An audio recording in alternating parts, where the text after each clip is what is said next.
नमस्कार दोस्तों, आप देख रहे हैं शेयर मार्केट आईपीओ और आज इस वीडियो में मैं बात करने वाला हूं सोना कॉमस्टार आईपीओ के बारे में। तो दोस्तों 14 जून 2021 को आईपीओ सेशन 2.0 लॉन्च होने जा रहा है और सेशन 1 की तरह ये भी धमाकेदार रह सकता है और खास करके जो बिगिनिंग के आईपीओ होते हैं वो काफी ज्यादा धमाका करते हैं, इसलिए आपका इस अपॉर्चुनिटी की तरफ ध्यान जरूर होना चाहिए।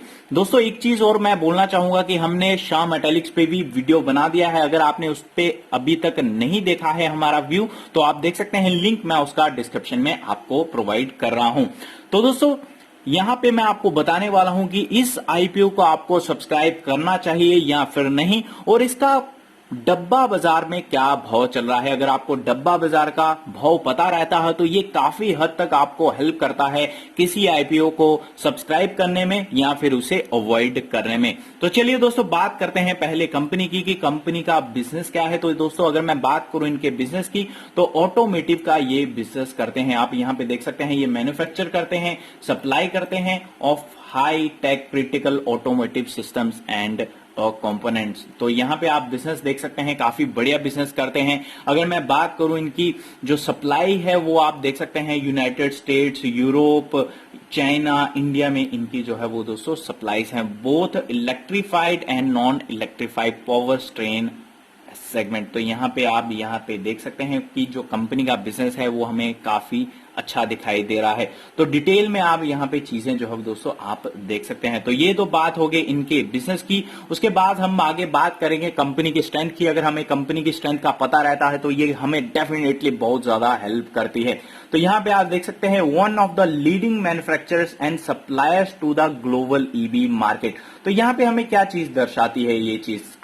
स्ट्रेंथ ये दर्शाती है कि इनका जो बिजनेस है वो लीडिंग है, ऊपर से उस सेगमेंट से बिलोंग करता है जो आने वाले समय में बहुत ज्यादा ग्रो होगा, यानी कि ये फ्यूचरिस्टिक है। यहां पे हमें ग्रोथ आने वाले समय में दिखाई देगी जो कि काफी पॉजिटिव है। यहां पे अगर आप देखेंगे तो यहां पे जो दूसरी इनकी स्ट्रेंथ है वो है लार्ज प्रोडक्ट पोर्टफोलियो, जो कि काफी अच्छी और काफी अच्छी चीज है किसी भी बिजनेस में। और अगर आप देखेंगे तो यहां पे आपको ये भी चीज दिखेगी कि इनका जो बिजनेस है वो है डाइवर्सिफाइड अक्रॉस ऑटोमेटिव जियोग्राफीज। तो यानी कि आप यहां पे देख सकते हैं चीजें काफी पॉजिटिव चीजें यहां पे आपको दिखाई दे रही हैं व्हीकल सेगमेंट और कस्टमर्स की अगर आप बात करेंगे। और सबसे इंपॉर्टेंट चीज जो मुझे किसी कंपनी में लगती है वो है R&D। अगर किसी कंपनी का R&D अच्छा होता है तो बहुत ज्यादा हेल्प करता है। आप यहां पे देखेंगे कि ऐसी कंपनियां हैं जो इंडियन कंपनियां हैं आपने डूबती हुई दिखी। अगर आप माइक्रोवैक्स का एग्जांपल लेंगे तो बहुत ही बेटर चीज है, और आप नोकिया का भी एग्जांपल ले सकते हैं। उनके पास सब कुछ होने के बावजूद भी उन्हें समय के अनुसार अपने आप को चेंज नहीं किया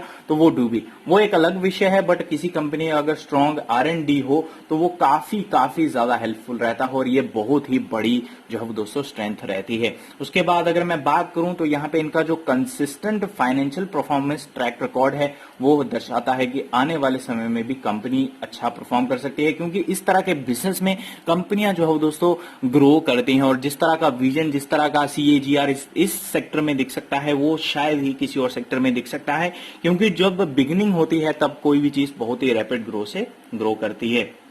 तो यहाँ पे अगर मैं कंपनी के प्रमोटर्स की बात करूं तो यहाँ पे आप देख सकते हैं Sunjay Kapur, Sona Autocomp Holdings Private Limited, Singapore V7 Topco 3PTE Limited are the company promoters. तो यहाँ पे आप चीजें जो है वो दोस्तों देख सकते हैं, ये इनके प्रमोटर्स हैं। उसके बाद आगे हम बात करेंगे कंपनी के दोस्तों फाइनेंशियल्स की। तो फाइनेंशियल्स देखना बहुत ही जरूरी है और यहाँ पे हमें जो चीजें दिखाई दे रही हैं वो बहुत ही अच्छी दिखाई दे रही हैं और कंसिस्टेंट यहाँ पे चीजें दिखाई दे रही हैं। अगर आप मार्च 18 का देखेंगे तो यहाँ पे 14,837.77 आपको दिखेगा और ये डाटा जो है दोस्तों वो मिलियंस में है, तो यहाँ पे ज्यादा कंफ्यूज ना होइएगा। उसके बाद आप देख सकते हैं कंसिस्टेंट यहाँ पे प्रॉफिट ग्रोथ है। उसके बाद अगला साल देखेंगे वो भी आप कंसिस्टेंट है और लेटेस्ट जो है वो दोस्तों 31 दिसंबर 2020 है। तो यहाँ पे आप देख सकते हैं बहुत ही बढ़िया दिखाई दे रहा है। रेवेन्यू भी आपको कंसिस्टेंटली ग्रो होता दिखाई दे रहा है, जो कि दर्शाता है कि यहाँ पे हमें डेफिनेटली कुछ ना कुछ हाथ में जरूर आएगा। और यहाँ पे पीएटी यानी कि प्रॉफिट आफ्टर टैक्स अगर आप देखेंगे तो यहाँ पे आपको ग्रो होता हुआ दिखाई दे रहा है। तो दोस्तों आगे बात करेंगे कि आगे हमें क्या दर्शाई देता है। तो दोस्तों यहाँ पे जो फाइनेंशियल्स दिखाई दे रहे हैं वो बहुत ही बढ़िया हैं।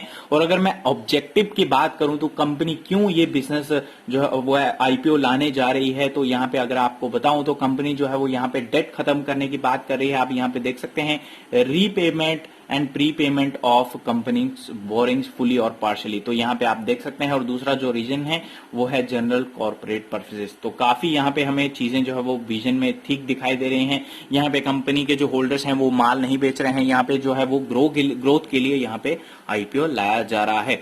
तो यहाँ पे बात कर लेते हैं अभी मुद्दे की कि ये आईपीओ कब ओपन होगा। तो ओपन होगा 14 जून 2021 को, क्लोज कब होगा 16 जून 2021। इशू टाइप की अगर मैं बात करूं तो बुक बिल्ड इशू आईपीओ है। अगर मैं इशू साइज की बात करूं तो 5,550 करोड़ का है। फेस वैल्यू है इसका 10 पर इक्विटी शेयर।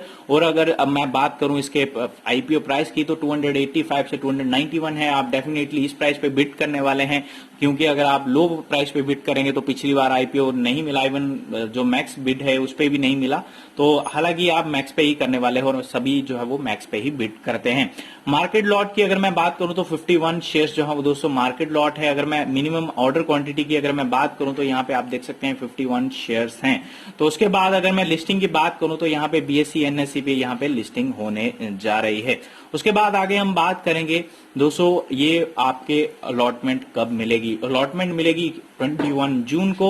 अगर आपको आईपीओ नहीं मिलता है तो रिफंड्स होने चाहिए 22 जून को। कई बार होता है कि आपके फंड्स नहीं आते हैं, उसमें आप अपना बैंक स्टेटमेंट चेक कर सकते हैं नेट बैंकिंग के द्वारा, या फिर आपको दूसरी सलाह दूंगा कि आप एक बार अपने ब्रोकर को पूछें कि आपको फंड्स क्यों नहीं है, क्योंकि काफी ज्यादा बंदे जो है वो इस क्वेरी पे हमें पूछते हैं। उसके बाद बात करते हैं डीमेट में अकाउंट में आपके कब आएंगे। तो ये 23 जून को आएंगे। और 23 जून को जो आना है दोस्तों, एक चीज बताऊं, जो कुछ लोग हैं उनके अकाउंट में शो नहीं होते हैं, तो आपको चिंता नहीं करनी है, आपको अगले दिन डेफिनेटली शो हो जाएंगे 24 जून को, यानी कि जब इसकी लिस्टिंग है तो 24 जून को इसकी लिस्टिंग होनी है।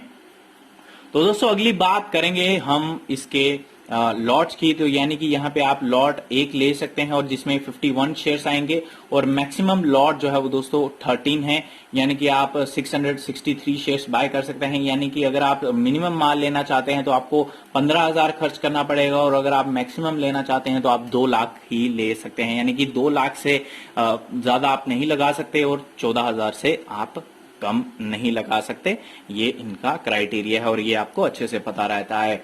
उसके बाद हम बात करेंगे ग्रे मार्केट प्रीमियम की। तो ग्रे मार्केट प्रीमियम जो है दोस्तों 5 से 10 रुपए के आसपास चलता हुआ आपको दिखाई दे रहा है। अगर आप कंपेयर करेंगे श्याम मेटेलिक से तो उससे काफी ज्यादा कम चल रहा है। तो यहाँ पे अगर मैं आप बोलूंगा आपको, आप अगर आपके पास है ही 15 से 30 हजार, तो मैं आपको बोलूंगा कि आप एक एक लॉट जो है वो ले सकते हैं। आप श्याम मेटेलिक्स को भी डेफिनेटली अप्लाई कर सकते हैं। कोई भी आईपीओ अगर आपको मिल जाए तो बेटर है इस सिचुएशन में। बट यहाँ पे जो हमें ग्रे मार्केट में प्रीमियम दिखाई दे रहा है वो काफी पॉजिटिव दिखाई दे रहा है।